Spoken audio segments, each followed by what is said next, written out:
What's going on, everybody? KingofDragons 5000 here, coming at you with another figure review.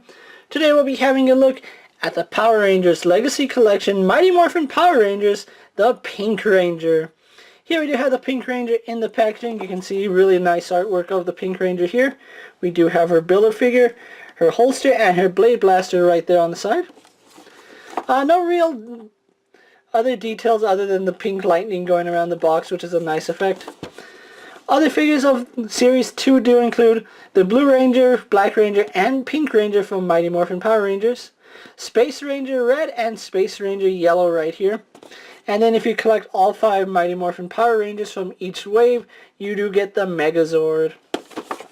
So with that out of the way, guys, let's actually take a little break, get this girl out of the packaging, and then we'll go into the rest of her review. So sit tight, everyone. So here we have the Pink Ranger posing out of the packaging. Before we get onto the figure, let's actually show off her Build-A-Figure piece. She does come with the right arm of the Megazord.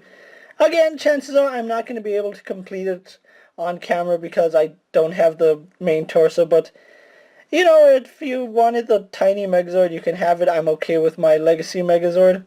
Besides her Build-A-Figure piece, she does come with the holster and the Blade Blaster. If we can just get that out.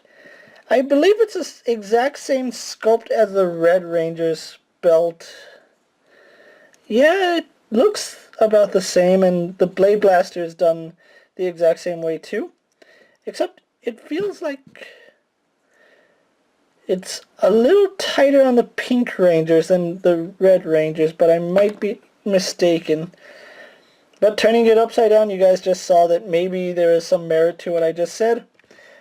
But anyway, moving on to the accessories, the holster does come off and it does peg right into this peg hole. If you want to have it on, you can. If not, you can leave it off. And of course, Blade Blaster right here. Surprised that there's only a slight detail at the barrel and the white part right here. I believe that there should be a little more detail in the handle, but you know, I'm okay with that. And then it goes in either hand.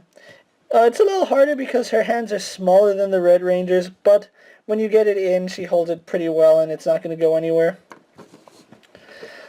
So with that out of the way, let's actually get a quick comparison between a couple figures really fast because there's a few differences here. So here we have Pink Ranger, and here we have the Pink Ranger posed next to the Red Ranger and the movie Pink Ranger. And the reason I brought out the Red Ranger here is just so you can see something that Bandai did differently on these figures, and let's actually zoom in so you can see.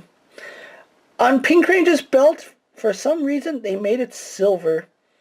Pink Ranger is supposed to have a white belt, just like all the other Power Rangers. And then add to it the black detail around the morpher. It seemed to have been omitted. I don't know why they did that.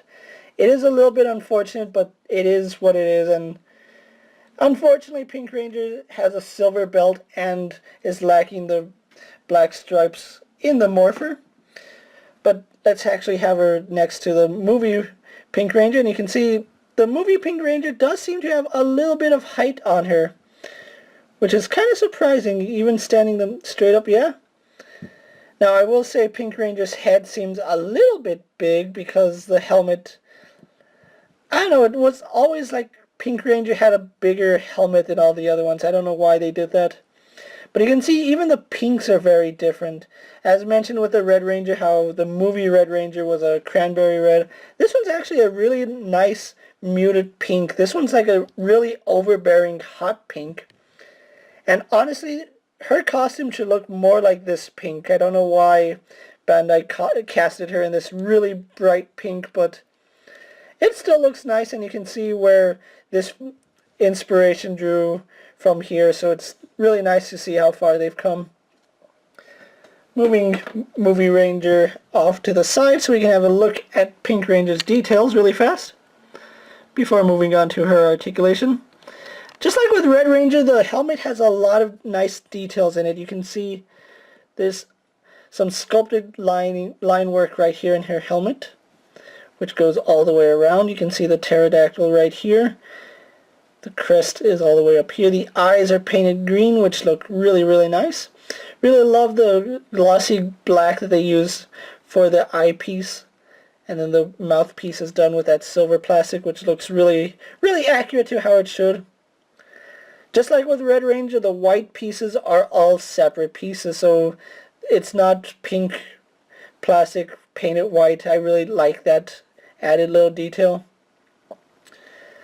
The diamonds are sculpted on. There's still some line work that you can see, although it is not as clean as Red Ranger. You can see it's a little fuzzy right here, and it kind of missed the mark right there, but it's nothing too drastic, and I'm willing to forgive it. You can see the gloves are also cast in white with the pink paint. Again, we already went over the belt. It's silver for some reason, and it is lacking the black around the morpher, which I'm okay with. And then you can even see the pterodactyl inside the morpher, which is really, really cool. Pink Ranger has on the skirt. She's the only Power Ranger to actually have the skirt, and the reason for that is in Super Sentai, only the Pink Ranger was a girl. It wasn't until they brought it to America that the Yellow Ranger became female. But you can see this is actually sculpted on. It's not just painted white. There's some sculpt work to it. And then we get to her boots, which again are cast in white with the pink painted on. The pinks do a really good job of matching. Even on camera you can see they're really, really close to each other.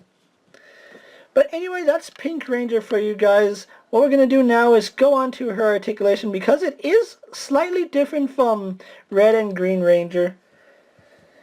As far as her articulation goes, she has that same ball joint in the head, although we don't get any pivot side to side on the head. We do get left and right swivel. Neck is on that hinge, which works really well. She can look up pretty far and look down pretty good. Arms on a ball joint go all the way out, unlike the male Rangers where their arms only go up to about there. She swivels at the pin right here. She has a swivel in the bicep. She is only single jointed in the elbow, which is a little bit disappointing because the male Rangers are double jointed. She has a swivel in the glove. She has that swivel hinge swivel at the wrist, so we have an in and out movement, or we can move that swivel to be up and down, and it's really up to you how you want to have it posed.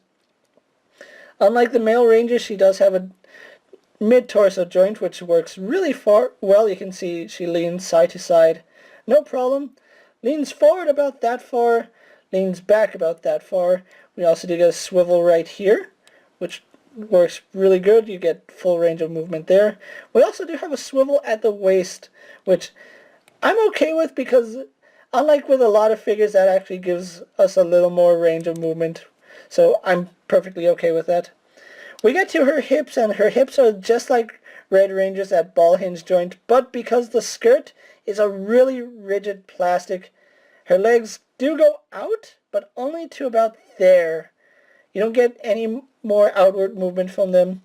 Going forward, it's virtually non-existent. You can see it just goes up that far and goes back. Nothing too special. She does have a thigh swivel, double jointed in the knee, and really glad they used ratcheting joints for the knees.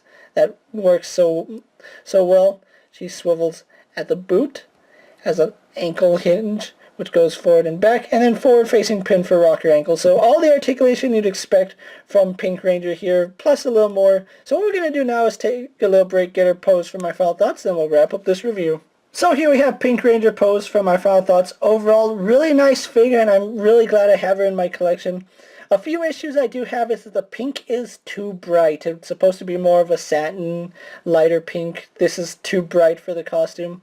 I do hate the fact that her belt is cast in silver. It should have been white. There's no reason why the belt should have been silver. I can forgive the paint around the morpher if the belt was white, but I don't know, it's just a little bit of a pet peeve of mine that out of all the Rangers, half of them are going to have silver belts, half of them are going to have white. But overall, she does look good posed next to the other Rangers. Let's quickly bring out Green Ranger and Red Ranger here. And you can see once we get the Power Rangers all together, they'll look really amazing. But other than that, the only thing I would include with this figure would be her power bow. A little unfortunate that we didn't get this with this figure, but there is a metallic version that does come with the power bow, which I do have and expect that review in the coming weeks. Hopefully I can get all the Rangers so we can review all of them and get that out of the way. But anyway, guys, thanks for watching my video. Hope you found it informative. Hope you enjoyed what you saw. As always, leave a comment, subscribe to my channel. Go check out all my other Power Ranger reviews, as well as all the other reviews on my channel. As always, if there's a figure you would like to see me review, let me know down in the comments. And if it fits in my collection, I'll definitely have a look at it. And until next time, guys, I'm King of Dragons 5000, and I'll see you later. Take care, everyone.